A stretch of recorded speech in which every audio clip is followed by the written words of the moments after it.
Welcome to the Fearless Health Podcast with host Dr. Anne-Marie Barter.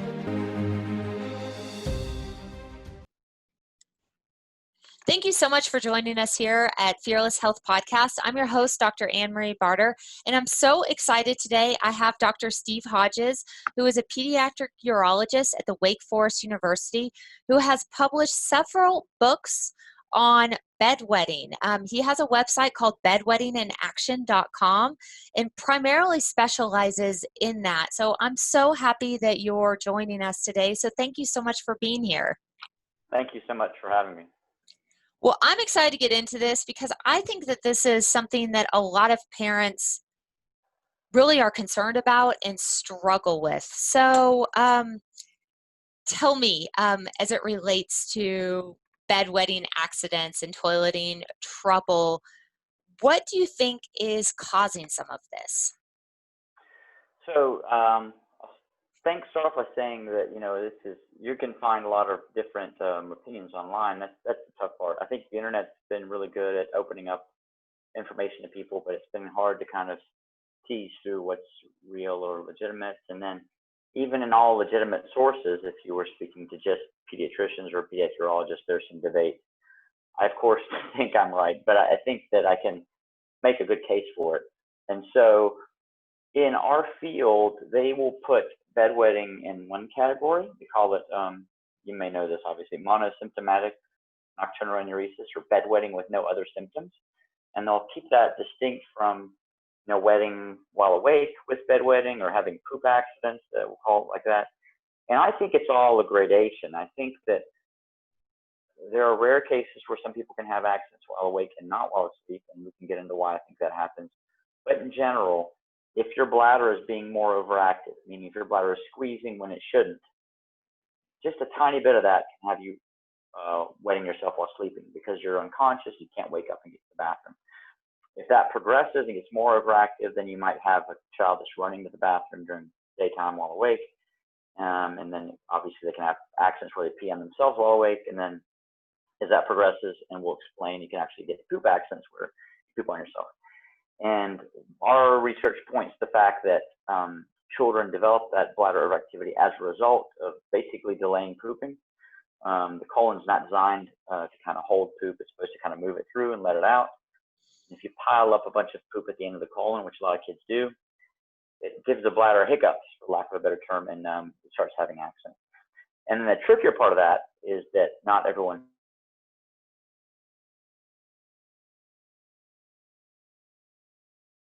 other people have genes that makes the bladder very susceptible to that. So it gets a little bit more complicated than just not pooping, but that's the basic idea. So the big bottom line is that a child being constipated is really probably the trigger for the onset of maybe the bedwetting or the accidents at school or whatever else, whenever else there's an accident. Is that correct? Yeah, I think it gets even trickier in terms of using the word constipation because it's everyone defines that differently. So I think that's what I use too because it's the simplest term. But what we're really saying, because a lot of parents say, well, my kid's not constipated, they poop every day. What I would say is if your child's putting off pooping at all, then they probably have this problem. And and the better way to look at it is if a child's having accidents, they have something going on, right? It's not like normal to be peeing or pooping on yourself. So I wouldn't ignore it. That's my main message is don't ignore accidents. Don't wait for kids to outgrow them. If you have a child that's potty trained, that's having accidents, get them evaluated. You'll more than likely find a problem. It might be the most common cause, which is the poop issue. It might be something more significant like a neurologic disorder or an anatomic problem. And all that gets ignored if you just say, well, accidents are normal. So that's been a difficult part of our practice is getting parents and even other physicians to kind of act on incontinence. Because a lot of doctors say, well, it's normal to wet the bed till 5 or 6 or 7 or whatever. But we believe that it's never normal. And I think we have good evidence that we're right. So if a child is potty trained and then suddenly they revert, let's say in school, to piddling or to having accidents, do the same rules apply? Does it come back to constipation for you or potentially a more serious problem like a neurologic disorder? How do you work that particular symptom out? Yeah, so statistically speaking, it's most likely the constipation issues. So there's lots of different causes we learn about, but when you really distill them down to things you see, it's either neurologic, and so I work that up. If a kid comes to my office with new accidents, I'll take a look at their spinal cord, and if their spinal cord appears normal, and we know how to look at that. But typically speaking, your gluteal cleft, or what you call butt crack, should be straight up and down, go straight to the spine. There should be no dimples or hairy patches or anything funny there. And if that's all normal, then they're usually neurologically normal. And then there's one other condition in boys that can cause it. It's an anatomic blockage in the urethra called urethral valves. And they usually come with really worsening problems. They'll get like worsening accidents, they'll get infections. And so a simple test like an ultrasound, which most doctors get, can rule that out. So once I've ruled out the neurologic and the anatomic issues, then it's almost always the poop, and I take an X-ray and usually document that. Right. And people are pretty backed up. I mean, I would say most parents believe that their child is not constipated. I think I've seen that as a general rule. Oh, no, my child poops every day. They ask their kid, oh, do you go to the bathroom every day? Yeah, I poop every day. So how are you able to tell a parent to make like signs and symptoms to look for constipation? Yes, we have a really good resource on our website, bedwettingandaccidents.com, which has like the signs of constipation. I usually ask, the family, are they pooping okay? And sometimes I get lucky and say, yeah, the kid will, or the mom assumes they poop every day, and then the child says, I don't poop every day. I poop every so often. So then I have a good in to get the topic started. But if everyone there says we poop completely normally, I think even if I give them possible signs, I'm not going to convince them. So I get an X-ray, and then we look at the X-ray together, and then they always feel awful, like, oh goodness, I didn't know they're that full, because it's pretty impressive. But some signs that we see that might not be typical, or large bowel movements. If you have really, really large bowel movements, which is the most common one we see, then that's not normal. So that means you've been withholding it, and you're kind of letting out this huge, you're delivering a baby basically. And then Yep. multiple small bowel movements, that's just letting a little bit off at a time. Sometimes intermittent diarrhea and constipation, where you're having a hard ball and then loose stool, which is kind of leaking around. Belly pain, all these signs that I remember I had a mom say, my child, I know when they need to poop because they said a tummy hurts. I'm like, that's like way too late. Mm-hmm. You should be feeling the urge to poop, not having a distension of your whole bowel that makes you feel sick. So if you really get deep in the conversation, I think you can, at least my patients, I can tell, okay, they have these symptoms, I can convince them. But if I can't, I just get the X-ray because it's easy enough, and it helps everyone feel like they're on the same page. Okay, great. And what do you feel like is contributing to this? I mean, because bedwetting is pretty common, at this point, or having accidents. What do you think is contributing to, just say, the constipation, since that's what's you think is the big common trigger for this and what the research has suggested? So what do you believe is the reason that we have such an epidemic of constipation? My thoughts have kind of evolved on this, and I think modern society in general is like not conducive to kids pooping, because it's like a lot of processed foods, obviously low fiber content. So a structured environment where they're like enclosed. And what I mean by that is, like, if you lived, I don't know, thousands of years ago, you would just be out in the fields naked, and you would be eating whatever whole foods that promote, and you would have no reason to not poop. So I think it's a combination of just kind of restrictive bathroom policies, maybe early training, because kids, they learn to use their sphincter more, and they don't know why they're using it. They just know they can't let stuff out. But honestly, I think it comes down to genetics and personality. Like some kids are more prone to constipation than others, even on a good diet. Some people are anal retentive, for lack of a better term, and they have that personality trait. And I think it's just like an evolutionary kind of malfunction. We're the only animal smart enough to put off pooping, I think. I don't think any other animal thinks of it. And it's a problem. We're too smart for our own good. Right. I think you mentioned something earlier. I mean, and I totally agree with you. I think our diet is really a huge problem, and I think probably the structured school schedule. But you also mentioned potty training maybe too early. Um, what's a what age range should parents really start to do that? Because I feel like parents really want to start early and get their kids ready for preschool or school to be potty trained. And they feel a lot of pressure to do that. So, do you have recommendations of when a good window is to start to do that? Yeah, and I'm of two minds of this. One is that all the problems I see are happen after potty training, right? And they happen as the result of a child holding or delaying too much. So to me, potty training is a bad thing. So I would put it off as far as I could. On the other hand, though, a lot of kids can get trained and withhold, and if they don't have the right genes, then they do fine, right? Like genetically speaking, they're not going to have accidents, even though they may not feel great if they're full of poop. So I'm not too dogmatic about it anymore, but I do think that the child has to know kind of what they're doing and be on board, because it's easy to teach a very young infant to kind of just withhold, but that's very different than learning to go when you need to in a timely fashion. So in general, I think between the ages of 3 and 4 is the ideal time, because you can kind of communicate a little bit. They know what's going on. They know they need to go. And then it becomes kind of socially an issue if you're 4 and not going to the bathroom. I know a lot of preschools will limit access for 3-year-olds, and I think that's wrong. I think because a lot of kids aren't trained at 3 and they're healthy and normal. So I think most kids, I say, okay, maybe at 3 start introducing it. If they're not trained by 4, that's a problem, but it probably takes care of itself in that year. And I would, as a mom, be pretty proactive in terms of defending that. Because I'm sure, if a school's not letting you go there, they probably can be convinced to allow it for a 3-year-old. Yeah, yeah, good advice. And you also we're talking about constipation, but is this really an IBS issue? Because you've talked about diarrhea, constipation. Is this like basically IBS with constipation, or irritable bowel with constipation primarily is what you're seeing with this?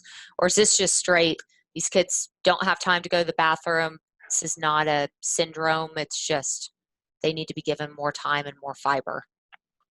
That's actually very interesting, because I think that a lot of older patients with IBS probably had the problem I'm describing as infants or children, and then it never got addressed, and so that's why they have IBS. So I think the colon, the end of the colon, the rectum, starts off at a normal size, and it's a sensing organ, and if it was working normally, it would fill with poop. You would feel that, and you would go poop, right? Because there'd be no reason not to. You would just let it out. But since the patients we see are so prone to kind of withholding, so then they turn the rectum into kind of a storage organ. They have poop stored at the end of the colon. The ability of that to sense fullness then is decreased, because it can only stretch so much, and the ability to squeeze to empty is decreased because it's so stretched out. So then you have this hard poop kind of piled in here. So if there's softer stuff going by, that might come out easier, but then if it's hard, you have to strain to get it out. So I do think that it's basically a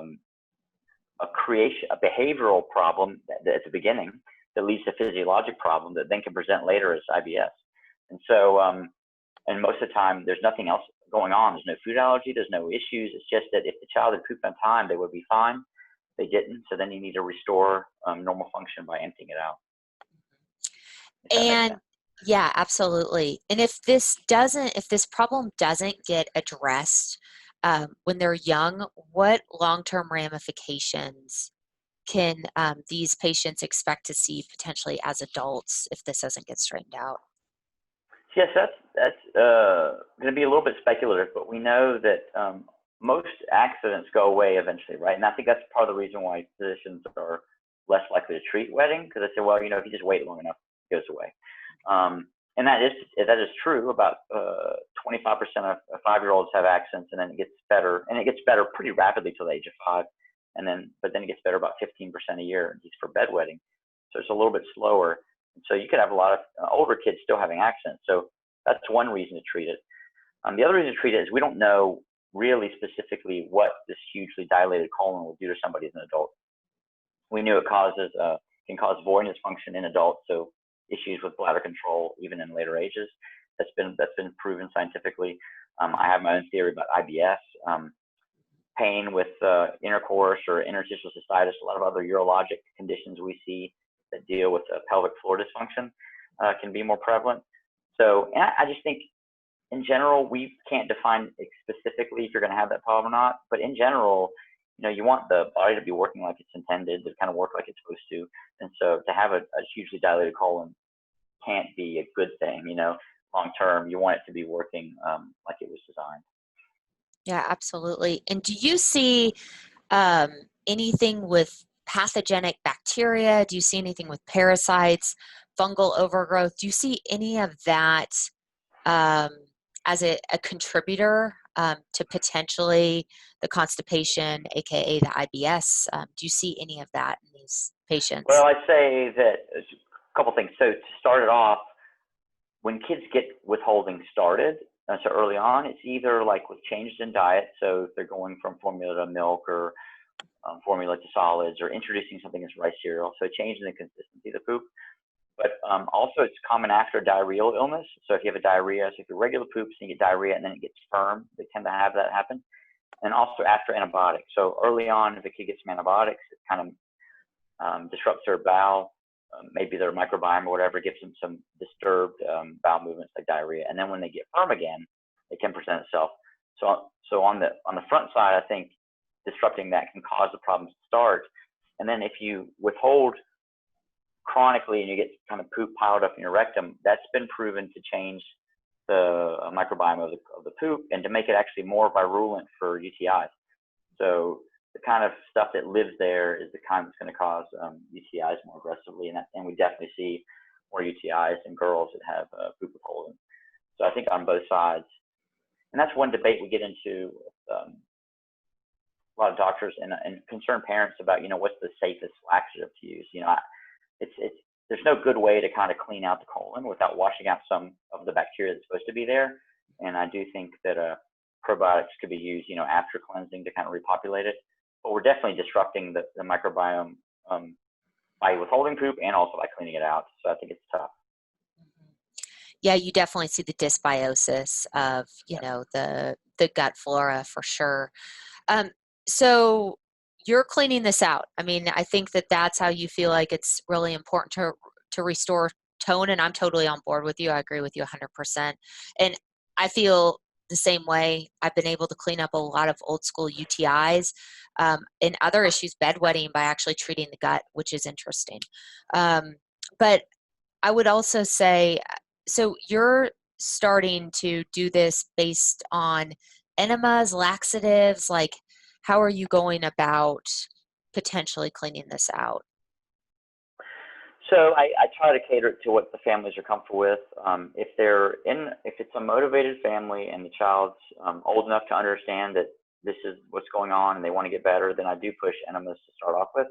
I think it's the best way to get the end of the colon, which is what I'm concerned about, empty.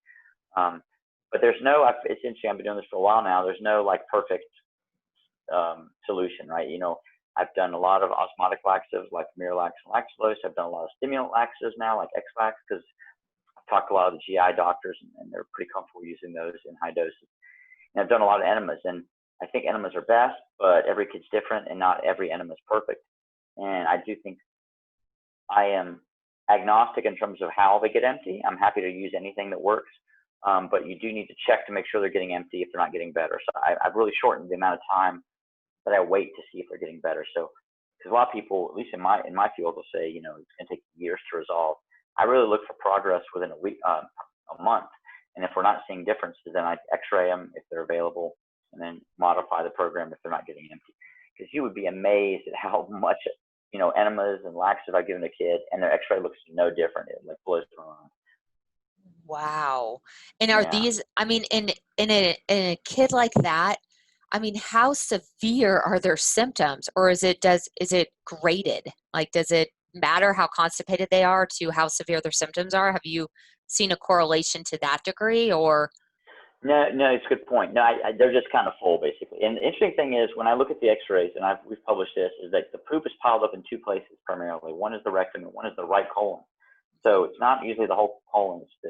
And it makes sense to my brain, at least I've explained it that way, that they hold the poops, it piles up at the end, obviously, but then it probably messes up the peristalsis like downstream, and then the right colon stores poop, which turns out not normal. You're not supposed to have poop in the cecum either.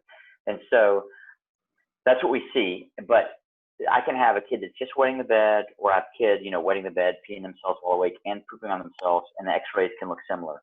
So I haven't really been able to say if they're this dilated, it's worse. I basically say, you're having accidents, okay, are you dilated? Yes, and go from there. And then it's interesting too that, and this must be just how people are made, their genes are different. Some kids will be really backed up and just have poop accidents, right? That's usually my this last symptom we'll see if they're wetting as well. So I have no bladder symptoms at all and just be pooping. And other kids will have, bedwetting, day wetting, and poop accidents in terms of severely constipated. But I tell everyone, and I'm a believer, that when you're pooping on yourself, that's kind of end stage. That's you're as backed up as you're going to get, and it makes sense because poop is just falling out. You can't control it. Literally. Got nowhere else to go. Yeah. And I want to make sure we make this point clear, because this is a lot of patients or moms or whatnot listening to this. And so I think some people are going to say, even though this makes sense to you and I, how is being backed up in your colon going to cause accidents? Would you mind just talking about the anatomy a little bit and how that's creating and causing that? Yeah, and so this is, I didn't fully understand this even when I started, right? So because our teaching, and it would take hours to explain like all the theory behind it. But so way back when, like when I was a baby, they thought that kids had a blockage if they were peeing on themselves. They thought they had and you may have heard case of this or had parents complain about this or bring this up. People still come in asking for this therapy. They thought there was a blockage in the urethra and that you would just dilate that and stretch out the bladder neck and it'd get better. And anecdotally, that had some benefits. And we can talk about why that may have helped. And then but they had no standardization about like how often or how much you should stretch them out. And then they started saying, well, this blockage we're seeing, it's probably just a muscle that the kid is squeezing when they shouldn't be squeezing. So they said, they have a dysenergic bladder function. When they're peeing, they're trying to hold it in and it's messing things up. And so the standard of care has become biofeedback, and there's probably still a role for that. But the more I've gotten into this, I've realized that the bladder is just a side product of the colon function. So the bladder sits in front of the colon or the rectum, and then that's in front of the spinal cord. And the nerves that run from the spinal cord to the bladder, that control bladder function, go right around the rectum. And so my theory, and I'm pretty sure this is right, those nerves, when they're stretched, you get the response. And the best example of this would be Dr. O'Regan's paper. He did it great in the 80s. He took kids with dilated rectum, and he did urodynamics, which is a bladder test to show overactive bladder. And he proved that they had bladder spasms, so they shouldn't have them. Then he cleaned them all out, made their rectum normal, and redid the urodynamics. The urodynamics were normal. So we just took that finding and extrapolated it. So if it can cause bladder overactivity when you're sleeping, they can cause it when you're awake. And so we've kind of adapted that to all kids. And I used to think that these kids, they're constipated and they get this nerve response, which I explain sometimes as like just a real estate problem. Like you got all this poop, the bladder doesn't really fit, but that's really not what's going on. It's more of a nerve issue. But I thought, okay, they have that problem, and they also maybe don't pee on time, because every mom says they come in and they're just, wait till last minute to pee, wait till last minute to pee. But I've had a few kids to where like I couldn't get them empty or whatever, and I couldn't get their colon fixed, and so they failed all medicines and they're miserable. And I've just Botoxed them, which is a whole nother discussion. But I put Botox in the bladder, and their habits completely normalized. Like they pee completely normally. So and that combined with the fact that if you have a kid that's peeing on themselves, you would think that making them pee more often would help. Pee every hour or every 2 hours, and that never helped for me. I realized that this is not even a bladder issue. Once the bladder's working okay, the kids do fine. They pee just like we do. It's that the signal's coming out of the blue and with high urgency from the colon. And that model is the only thing that fits everything I see. Because if you have this colon doing that, the kids can't pee on time, they rush to the bathroom. But when you get rid of it, the symptoms go away. And not only that, but if I was able to block those signals immediately, like I do with Botox, the signals go away. And so all the behavior component is really, I think, overblown. And I'll joke with parents. I'll say, go home and try to pee on yourself. Like, hold your pee till you pee on yourself. It's impossible because the urge is so great. Like, your body makes you go to the bathroom. And so only when that's thrown off out of whack do kids have accidents. And generally, most of the time, you are not having to do Botox injections. Again, this is coming really down to emptying the colon to stabilize the nerve roots. I've got like a 4-step thing I follow through, and number one is the bowels, and I work on it. And some people, they don't have the finances, the resources, or the ability to, to get, it's a big deal to buy and to administer an enema every night to kids. And even if we do the Miralax program, that's a lot of work, and some parents, just don't have the resources to do that. So if they don't have that, then I'll go through some oral meds that are an option. They're about 30% effective. They're not great, and I honestly think they're just not good at blocking the nerve roots. And Botox is much better. So I'll offer that just because if a kid is, having a rough life and having accidents, and their parents can't treat them the way we want, then I think that's a good way to kind of at least resolve the symptoms temporarily, and it does make them very happy. Great. I want to talk about some of the misconceptions. A lot of folks believe that if their child is wetting themselves, it's a psychological problem. Can you speak to that at all? Yeah, I think that's a great point. So 2 things we have to make sure we make clear, and I don't know how to do that better than discussing it on podcasts or shouting from the rooftops. But kids do not typically have accidents on purpose. And there's a pretty significant abuse problem with that. I think it's a major cause of child abuse. And I'm on like a Google News, alert, and I get all the abuse reports related to incontinence, and I get one every week. And if you search the news, you would see like trials of, child abuse and even murder of parents that were fed up with children having accidents. So for us to have that going on this day and age, I think it's a big failing on the part of physicians and society in general. So if we can get the message out that kids aren't having accidents on purpose and it's not their fault, that would be number one. Number 2, I think it's really overblown, and I see this online too, that if a kid's was dry and they start having accidents, that they've been abused or sexually assaulted, which I get that kind of stuff happens. You should take it seriously and make sure but that's by far the minority. Most of the cases are they went to school and they just didn't like pooping at school because it was embarrassing, or the bathrooms are dirty. They just held their poop all day and they start having accidents. So while I do know that sexual assault happens, whatever the cause of the child withholding, whether it was dirty bathrooms at school or just not wanting to go to the bathroom, or it could have been assault, the cause of the bladder activity is withheld poop, and that's what you got to address while keeping all the other stuff in mind. But I don't want a kid to be, classified as an abused child just because they started having accidents. That's definitely not correct. What a great point. That's a great point you bring up. So what do you feel like are a couple things that maybe parents need to know, or a couple take-home tips that parents can take home with this today? Anything? I think number 1 would be, if a child's having accidents, don't explain it away, okay? If a child is uncontrollably peeing or pooping on themselves, there's definitely a reason. And that's probably what I'm talking about, but it may be something else, and you're not going to know unless you get it worked up. So don't let anyone tell you, oh, it's a phase, or they'll be dry when they want to. Peeing and pooping normally is like a physiologic process, like sleeping or walking or crawling. You didn't have to teach your kid to do these things. They did them normally, and so if they're not doing it, there's usually a problem. So if a kid's not staying continent, you would treat it like you would if a kid wasn't walking, when they were supposed to. It's an issue. And the other is that don't lose track once you potty train of their bowel habits. You want to keep track of if the child's going to the bathroom. Have it like as an open discussion. You want to have topics on their diet. You want to know what they're eating. You want to know if they're being active. You want to know if they're pooping and peeing. The only time it gets kind of tough is early on, honestly, because like for infants, what is a normal bowel movement? I think it's very debatable, and I don't even know. I've wanted to do a study, like a breastfed infant. When are they getting backed up if they are? Because it could be normal for them not to poop for a while. But once a child's on a regular diet, they really should be going every day.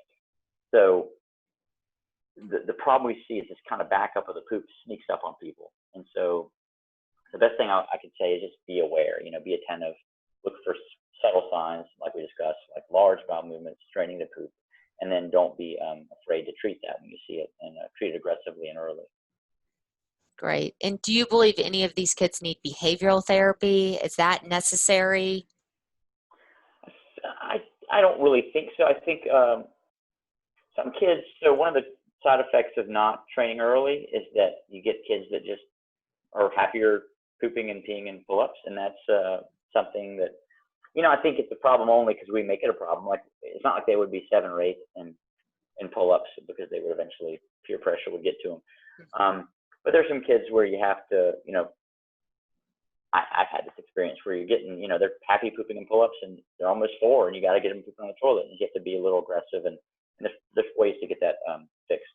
And then there are some pelvic floor training that I think are not the sole way to treat these problems, but can help, because they've learned to tighten these muscles, and they need to be learned to relax. They need to develop maybe some core strength and some just learn how to empty after maybe months to years of withholding.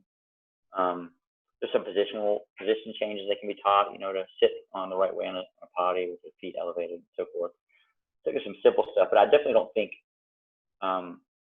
there's like a psychological condition that needs to be fixed typically in this. It's more of just teach them the right way to go.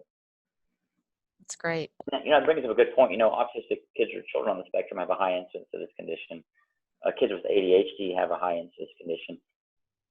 But those conditions don't cause it, right? They're just associated. So if you have a kid on the spectrum or with ADHD, they're more likely to have these problems. But just putting them on Ritalin or whatever doesn't fix the problem. You fix their ADHD if they're on that, or you treat that, and then you address the accidents in the same way we've talked about for other children. Right. Those are great tips. Anything that I didn't ask about that you think is important to add? I think there's a lot of debates on Miralax. You probably hear about that. Whether or not it's safe. I don't know about any. Because for us, like if a kid comes in, let's use my youngest as an example. She was normally pooping, and then she started Rice-Zero, and she could poop, right? And so I've seen too much of this stuff to let that sit. So I just started her Miralax, and she did fine. And so we use a lot of Miralax because it helps kids go. It's tasteless, it's potent, and it works. But people are worried about it, so I would not treat a child for constipation just because you don't like Miralax. I would find another legitimate therapy. So I see a lot of people online struggling to get their kids to poop because they don't want to use Miralax, but they don't ask their doctor for lactulose, so they don't use like a magnesium supplement. And I mean like a magnesium, a real therapy, because there's a lot of mag supplements that are low levels of magnesium, but you want to use something like magnesium hydroxide that's actually makes you poop, something that if you took, you would poop. Right. And so there's lots of things that to treat kids, and so don't be afraid to treat them. And then if you don't like Miralax, just find something else that a physician could prescribe or tell you about, or our website can tell you about, to get them moving. What about the controversial topic of colon hydrotherapy? What's your take on that? Yeah, so I have a lot of people talking about that. I think again, anything that gets the colon empty, I'm all for. But you have to get it empty daily and have to stay empty. So a lot of people will say, can we get my child just cleaned out once and then we'll be done? I'm like, well, I could clean them out, but then they wouldn't. I could put them in the hospital, and put a tube down their nose and clean them out. But then they would go home and they wouldn't poop again until they filled back up because they wouldn't know they had to poop. So if people seem to like the idea of colon hydrotherapy, and it makes them feel like it's maybe a healthier way to do it. But honestly, the less dwell time with the liquid in the colon, the better, because you could put anything in the colon really short term. Like we have some enemas that use just tap water, and they are safe because the water goes in and flushes out. If you irrigated tap water in the colon over long term, you would cause health issues with sodium levels and so forth. So I can't speak to hydrotherapy, but if it was done with an isotonic fluid, meaning a fluid that was balanced for the body, theoretically should be fine. And if it helps them get empty, then so be it. Probably just time inefficient. Right. Yeah. Great. Well, where can people find you if they want to get in touch with you? Oh yeah, so this is exciting because we have the website, bedwettingaccidents.com. And since I've been treating these accidents, I've gotten more and more just functional constipation questions like, hey, my kid is 6 months old and they can't poop. And there's so little information about that. We're actually going to have a new book coming out, a pre-MOP book, because our therapy is called MOP. We're going to do pre-MOP, and that should be coming out this fall. So hoping to help those parents of kids before these accidents will develop, and kind of cut down on the issues in the future. And can you talk about the names of your books? Because I know you've written multiple. I read It's No Accident, but can you also name the other books because they're great? Oh yeah, so we have It's No Accident, which is I think 2012, and that's when we first discovered these issues and Dr. O'Regan's research. He was the guy that kind of pioneered this. And then we came out with Bedwetting and Accidents Aren't Your Fault, because we were seeing so much blaming of the children, like we talked about, and abuse issues. So we wanted to make sure the kids and the parents knew that this was an accidental thing. And then we came out, we don't really own the rights to It's No Accident because it was a publisher. And so we modified a lot of our therapy from It's No Accident to the modern day. And so we put out the MOP book, which is, MOP stands for the Modified O'Regan Protocol. Because O'Regan was seeing just bedwetters pretty much, because he was a nephrologist. He kind of got into this by accident because his son was wetting the bed. And when we got into seeing, severe cases with, years and years of accidents, pee and poop, we found that, his short program, which is just 3 months, was not enough. And so we modified it a bit. We also have a couple of fun books. We have Jane and the Giant Poop, which is just a rhyming book to get kids used to talking about poop. And then we're coming out with the pre-MOP book this fall. And they're all available on the website. So it should be awesome. This has been great information. Thank you so much for joining us here today. This was fantastic and sharing all your knowledge. If you want more information about our podcast, please check out fearlesshealthpodcast.com. And if you like what we're doing, please share it with your friends, rate us 5 stars, and leave a comment below. Thank you so much.